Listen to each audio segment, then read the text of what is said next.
É, também tem isso. Igual... Você já viu isso em algum lugar, não? Boa noite, gente. Deus enche seu coração de paz, né? Eu perguntei para o Robinho ali se ele tinha passado o texto, quando é que passou o texto da pregação. Ele falou que já passou desde ontem para o pessoal da igreja. Eu falei, então só ler e acabar, né? Vocês já leram, já sabem do que a gente vai conversar. Mas eu falei com ele que tinha uma parte que não era para ele contar, que eu contaria. Porque quando eu cheguei lá na 8ª igreja, nos anos 80, meados dos anos 80, estava vindo até de uma outra denominação, uma fase complicada da vida, assim. E eu já era evangélico, tinha uns 2 anos por aí, e tinha experimentado uma fase muito difícil. E aí eu passei na porta de um lugarzinho que não parecia muito igreja, né? O lugarzinho onde era 8ª antigamente. E um domingo de manhã resolvi entrar lá. Aí veio um diácono lá, bonitinho, camaradinha na época. Quer dizer, ele continua bonito, não é? Claro. Mudou um pouquinho o cabelo e tal, mas... Ele veio, me deu um abraço, um beijo, me levou e me colocou sentado lá. Falei, apaixonei. E quando acabou, ele foi e me deu outro abraço. Falei, fiquei. Agora não tem como. Esse é o lugar. Então, é uma coisa de coração. Eu sou muito grato ao Robin por isso, é claro. É amigo, é conselheiro. Continua sendo, né? Todas as coisas que a gente tem vivido, experimentado, as lutas que a gente compartilha, né? Então, eu agradeço muito, sou muito grato mesmo, de coração. Isso é coisa assim que vai além de qualquer sistema, né? Isso é coisa que não tem como você valorizar assim. Seriam os nossos padrinhos de casamento, eles foram para os Estados Unidos, né? Aí nós tínhamos que colocar um outro casal no lugar deles, o Rubinho e a Jane, foram os nossos padrinhos. Eles seriam os nossos padrinhos também, ainda tem isso. Tá, tem muita coisa, se a gente for sentar aqui e conversar, eu não vou falar sobre o Robinho. Também, nós vamos comemorar o aniversário dele, né? Bom, bora lá. Abra sua Bíblia comigo, por favor, Evangelho de Lucas. E você que está em casa, pegue sua Bíblia, junta quem está perto aí de você. Evangelho de Lucas, capítulo 10. Eu quero convidar você que está presente aqui a ficar em pé comigo nesse momento, para a gente ler esses versículos. Evangelho de Lucas, capítulo 10, a partir do versículo 38. Acompanhe a leitura comigo, por favor. Quando eles seguiam viagem, Jesus entrou numa aldeia. Certa mulher chamada Marta hospedou-o na sua casa. Marta tinha uma irmã chamada Maria, que, assentada aos pés do Senhor, ouvia o seu ensino. Marta agitava-se de um lado para o outro, ocupada em muitos serviços. Então se aproximou de Jesus e disse: o Senhor não se importa com o fato de minha irmã ter deixado que eu fique sozinha para servir? Diga-lhe que venha me ajudar. Mas o Senhor respondeu: Marta, Marta, você anda inquieta e se preocupa com muitas coisas, mas apenas uma é necessária. Maria escolheu a boa parte, e essa não lhe será tirada. Vamos orar mais uma vez? Eu sempre destaco isso. Nós podemos ler o texto da Bíblia quantas vezes for. Se o Espírito Santo não der luz, a gente não entende, é ou não é? Então faça oração por você, para que o Espírito de Deus fale algo com você, de Deus para você, que nem eu atrapalhe, nem sua preocupação, nenhuma outra distração. Vamos orar? Mais uma vez, Senhor, nós abrimos a palavra do Senhor nesse lugar. Santificado seja o nome do Senhor. Obrigado porque o Senhor está entre nós, sua bendita pessoa, sagrada, está aqui entre nós, e nós estamos aqui para o louvor da glória do Senhor antes de todas as coisas. Mas estamos também para receber alimento para a nossa alma, para a nossa vida, para o nosso coração, para a nossa mente. E a minha oração é que o Espírito do Senhor traga a voz do Senhor nesse lugar, que em nome de Jesus. Que toda outra voz, todo tipo de preocupação, de angústia, o Senhor faça silenciar dentro de nós. Aqui, quem está em casa, quem está assistindo, quem ouve essa palavra de alguma forma, seja visitada pela ação do Senhor, em nome de Jesus. Amém. Pode assentar. Bom, a gente está nesse trecho do Evangelho de Lucas e eu sempre gosto de destacar algumas coisas que acho muito preciosas. Primeiro que esse é um dos evangelhos que eu realmente tenho uma paixão por ele. Gosto muito porque ele é assim, é onde Jesus ele vai ao encontro do ser humano de uma maneira muito especial, não é? Principalmente até aqueles que são marginalizados para a cultura da época, seja mulher, o Robinho falou aqui de crianças, seja os mais deixados à margem da sociedade. Jesus vai ao encontro deles de uma maneira tão graciosa, tão linda. E esse episódio especificamente aqui, que a gente está lendo, ele é muito conhecido nosso, não é? Pelo menos da maioria, quem tem costume de ler Bíblia, quem tem costume de ouvir a Bíblia, o Evangelho, já deve ter ouvido e conhece essa história. Se tem uma coisa que a gente tem boa, assim, uma mania, é conhecer alguns trechos da Bíblia, e uma outra coisa é a gente ter a mania de rotular as pessoas, é ou não é? Principalmente o pessoal de igreja, a gente sempre fala assim, tem um pouquinho de Marta, um pouquinho de Maria, não é? E olhando para a vida, porque a gente está vivendo hoje, a gente já orou aqui por esse tempo, é difícil não falar de pandemia, né? Nesses dias, é ou não é? Porque eu estou olhando para vocês aqui, eu fico rindo lá na igreja também, porque quando eu vejo tanta gente mascarada na minha frente, é muito engraçado. E eu disse para o povo o seguinte, se ri, pelo menos fecha o olhinho para a gente saber que está rindo, né? Nós tiramos uma foto ali, e eu falei para o Robinho, nem sabe se a gente está rindo. Eu posso ter feito uma careta, mas a gente está vivendo essa pandemia, esses dias assim, que nem esse tempo consegue tirar a agitação da nossa alma. Não é? Do estilo de vida que tem sido adotado pela nossa cultura. É ou não é? Isso é um fato. A gente constata isso. Você pode estar aqui num lugar desse, você pode estar no isolamento, no confinamento, dentro de casa, sua alma e sua mente assim, tremendamente agitada. E uma das coisas que eu coloquei naquele texto que eu escrevi é que os tempos mudaram muito, porque antigamente a gente vivia um pouco mais sossegado, né? Mesmo numa cidade igual Belo Horizonte, era um pouco mais sossegado.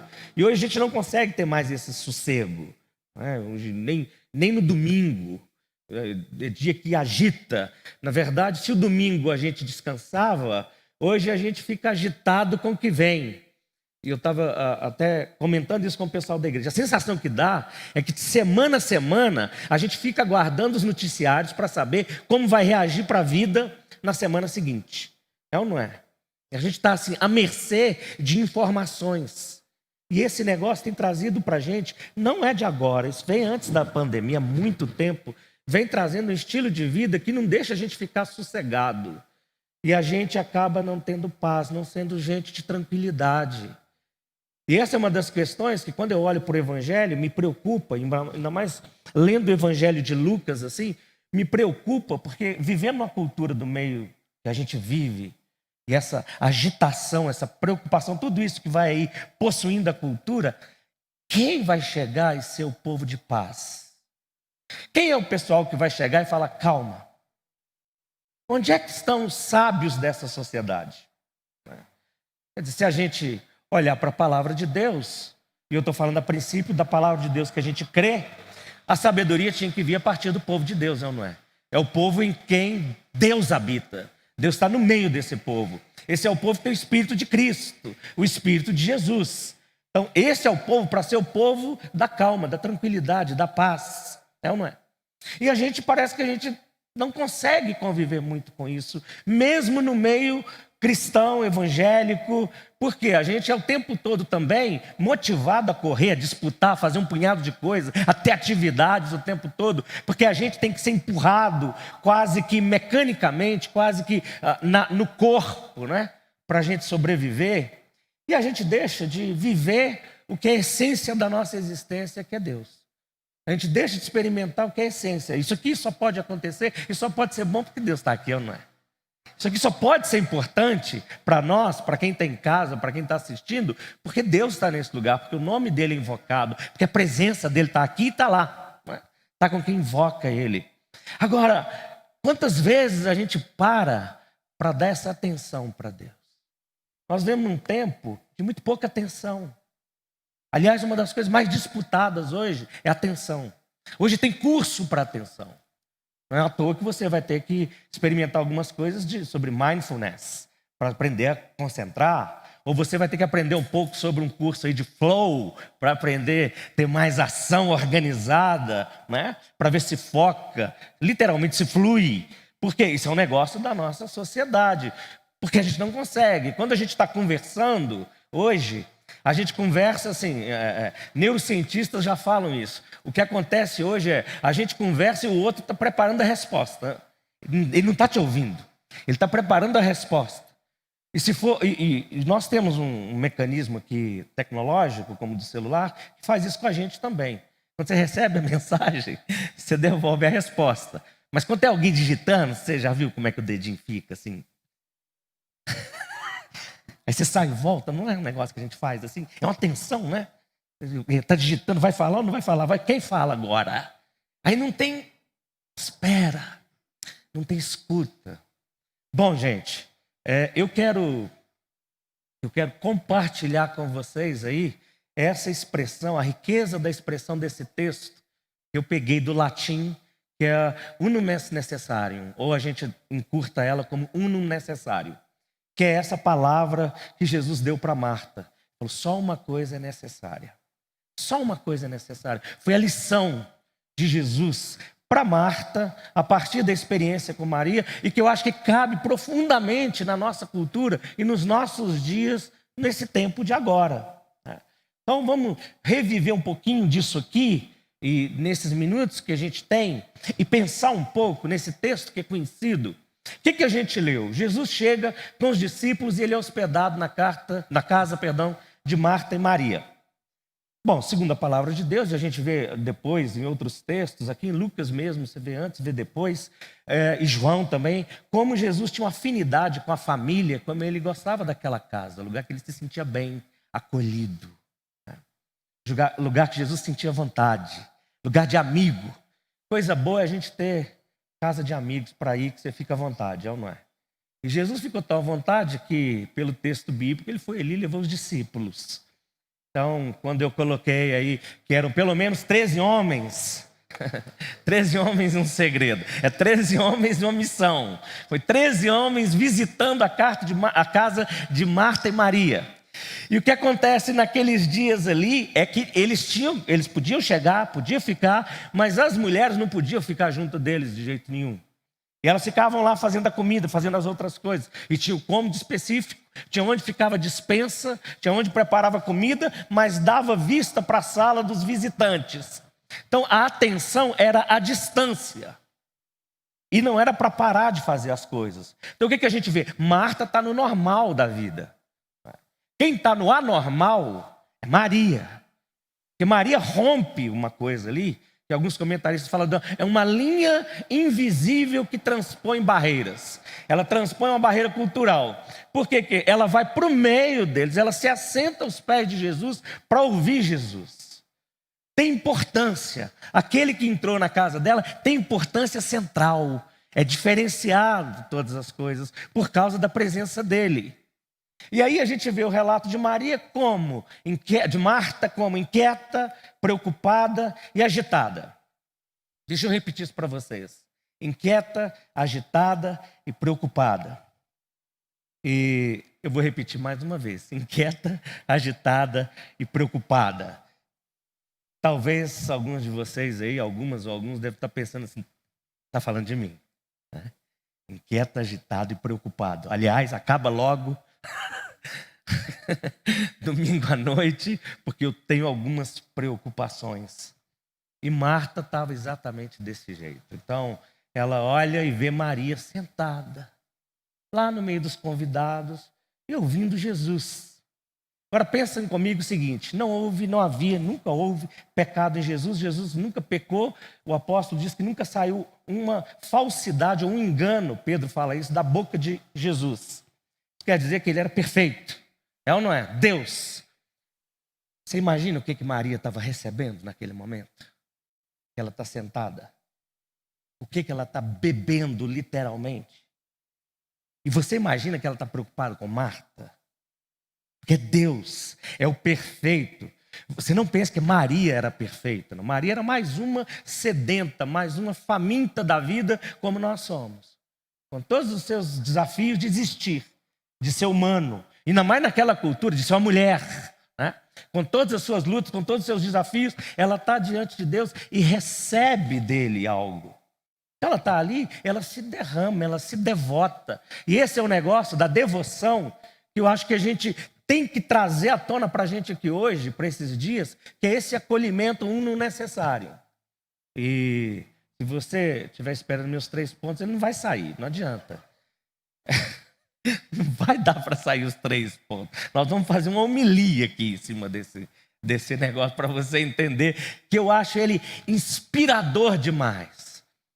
Eu coloquei no texto lá, acho isso, que a gente tem a mania de achar que que Maria estava errada ou Marta estava errada em repreender Maria. Mas Marta não estava errada porque Marta estava no normal. Ou seja, o normal é agitação, o normal é não parar, o normal é não ir para lá, o normal é não frear para dar atenção a Jesus. O normal é não pisar no freio da agenda. O normal é estar agitado, é fazer as coisas do jeito que a gente gosta, com a nossa própria agenda, e sobra um tempinho, quem sabe domingo à noite ou domingo de manhã, a gente dá um tempinho para Deus, né? Ou a gente lê alguma coisa, ou a gente participa de um culto, a gente abre um espaço na agenda para Deus. Maria faz o seguinte, Maria rompe esse negócio e vai para Jesus. Marta é o normal. Eu fiquei pensando quando eu coloquei essa palavra normal, porque, aliás, essa é uma palavra que hoje está todo mundo usando, o novo normal, né? E eu não quero ensinar ninguém o que já sabe, mas só te lembrando, normal é uma palavra que vem de norma e de regra, né? Então é uma coisa que é normatizada. Não tem um novo normal porque não tem novas normas de vida. A gente está vivendo no escuro, no desconhecido, é ou não é? Mas o normal que vinha até então, é esse normal da pressa, da urgência, tudo para ontem. É o normal de decidir as coisas assim. É o normal de Deus responder as orações de maneira imediata. Nós chegamos num ponto na espiritualidade evangélica, inclusive, que ficou tão normal a urgência da oração e da conversa com Deus e da bênção, que nós chegamos em alguns círculos evangélicos a determinar que Deus mande a bênção no horário específico. Por quê? Porque isso é a norma da agitação, é a norma da preocupação. E Marta está vivendo assim. Marta estava preocupada. A palavra de Deus diz isso aqui no texto, quando Jesus fala com ela: você anda inquieta, você se preocupa e você tem muitas coisas na cabeça. Você não para. Então, quando a gente está falando do uno necessário, quando a gente está falando do que é necessário, algumas coisas são básicas e elas são óbvias. O uno necessário é o centro, é Jesus, centro de tudo. A única coisa necessária é Jesus. Jesus fala claramente para Marta: Maria escolheu a boa parte. Bom, primeiro, ela fez escolha.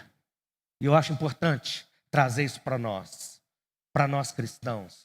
Para nós que ouvimos uma pregação, para a gente que reflete à noite, quem está em casa assistindo, é uma questão de escolha, é a gente que decide. A gente que decide se pisa no freio ou não. A gente que decide se vai dar atenção para uma pessoa ou não. A gente que escolhe dar atenção para Jesus, ou para a vida, ou para a agenda da cultura, ou qualquer outra agenda, né? O centro, então, do uno necessário é Jesus. E esse centro é a melhor parte, é o óbvio que está sendo falado aqui. E a melhor parte é a que nunca é retirada. Bom, pensa bem. Aqui, 100% das pessoas aqui nesse lugar e das pessoas que estão aí assistindo tem uma preocupação imensa com duas coisas básicas. Uma é não morrer. É ou não é? Se você falar que não, ninguém aqui tem medo de morrer, arranca a máscara. E levantemos nossas mãos. É ou não é? Levantemos nossas mãos. A gente chega na igreja e dá o cotovelo um para o outro, né? E hoje mesmo alguém lá na igreja chegou e acabou me dando um abraço assim. Eu falei: olha, se morrer não põe a culpa em mim, por favor. Foi você. Agora é o seguinte, se eu subir, eu te puxo. No fundo, a gente tem medo da morte. A segunda coisa, a gente tem medo da morte por quê? Porque ela transmite, ela comunica perda. E a gente não quer perder nada. A perda dói, a perda machuca, a perda fere. Pode ser a perda de uma pessoa, a perda de algo que a gente gosta, a perda da confiança, a perda da fé, né? E aí Jesus diz o seguinte: olha, Maria escolheu a melhor parte jamais lhe será tirada. Só tem uma coisa que a gente não vai perder: Deus. Nós não vamos perder Deus. Nós somos dele, nós estamos na mão dele. É ele que nos guarda. Esse é o tempo que não é desperdiçado. Nós não perdemos. Quando Maria dedicou aquele tempo para Jesus, ela fez uma baita renúncia. A renúncia que ela fez foi a renúncia de arrumar as coisas para se dedicar a Jesus. Como eu disse, ela renunciou a algo legítimo, que era o que Marta estava fazendo, para se dedicar a Jesus. A questão não é se é só legítimo. A questão, por isso que a gente, ainda na religião, a gente convive muito com essa coisa do certo e do errado, é ou não é? A gente fica o tempo todo, isso é certo, isso é errado, isso é certo, isso é errado. Quando, na realidade, a nossa espiritualidade cristã vai mostrar para nós o quê? O que importa aqui dentro de nós é a essência de quem nós somos.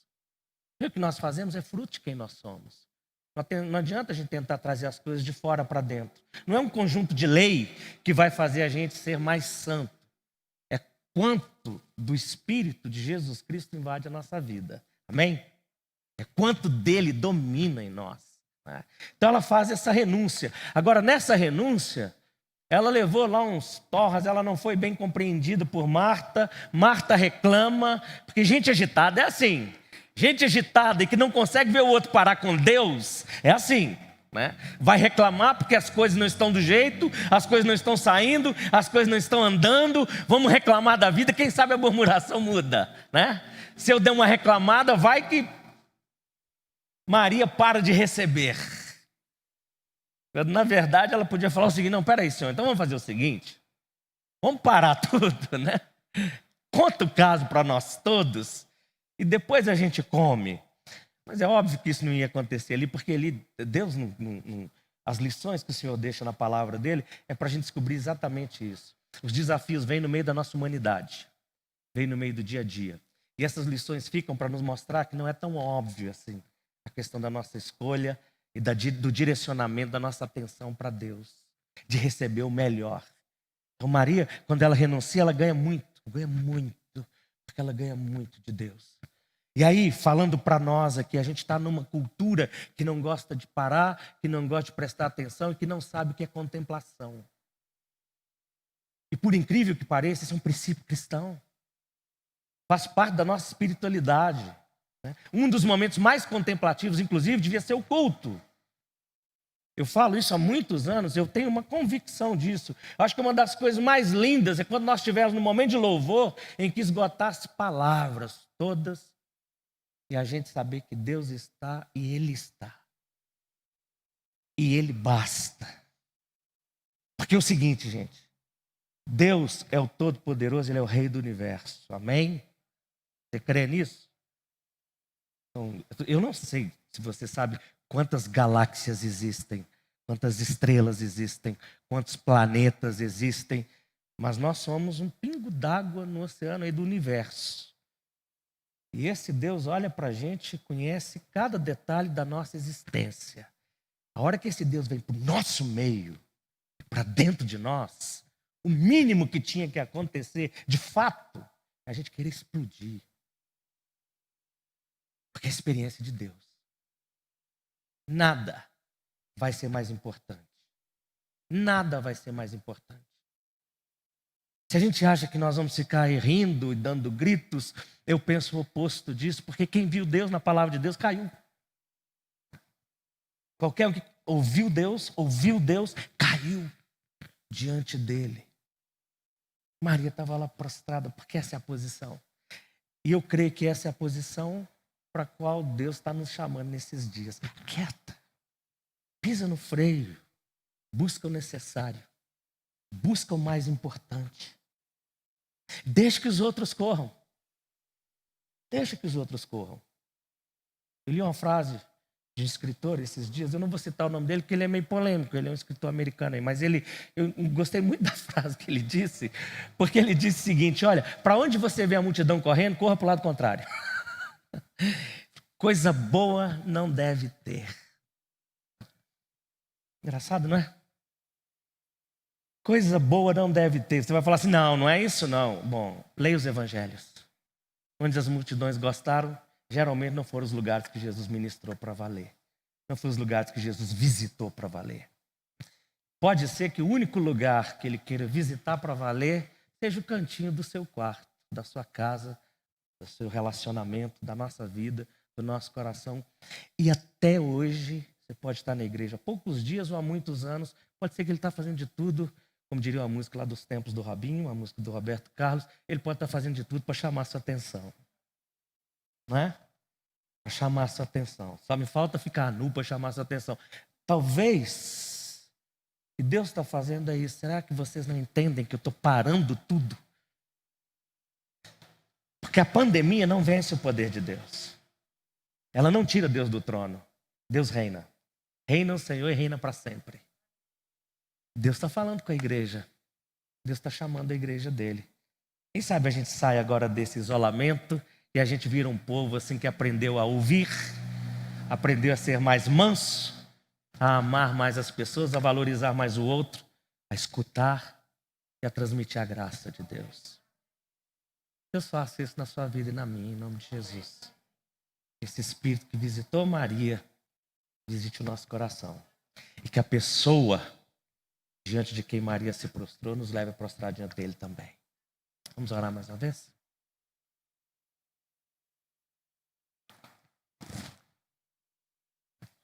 Quando a palavra de Deus vem, Deus fala. O que a gente faz? A gente responde. Deus não fala só para a gente gostar, Deus fala para a gente reagir. A questão é, uma palavra, uma frase, algum sentido, Deus comunicou algo no seu coração e na sua mente. Um minuto de contemplação do coração para Ele. Um minuto para você responder a Ele.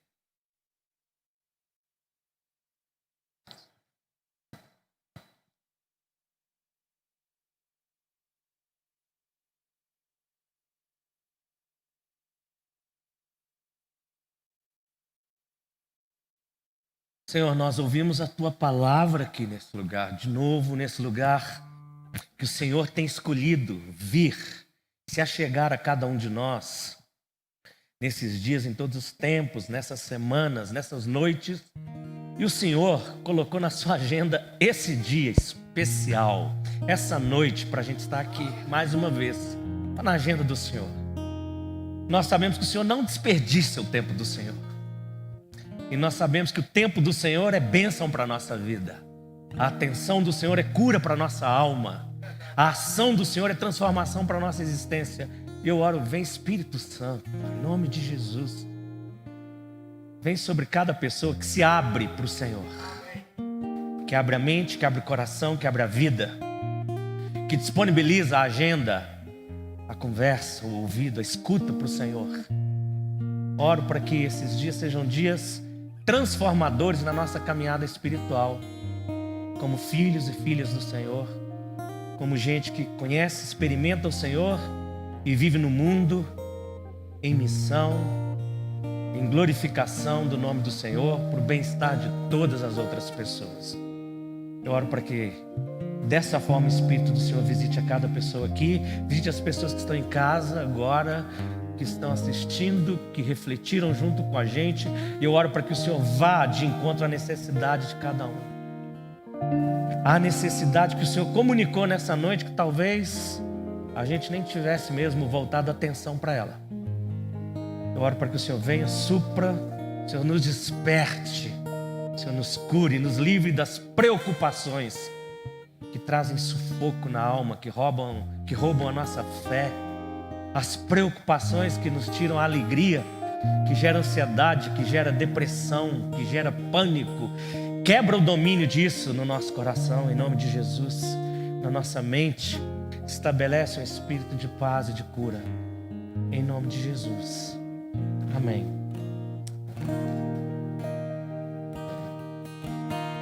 Amém, amém e amém. Palavra de Deus para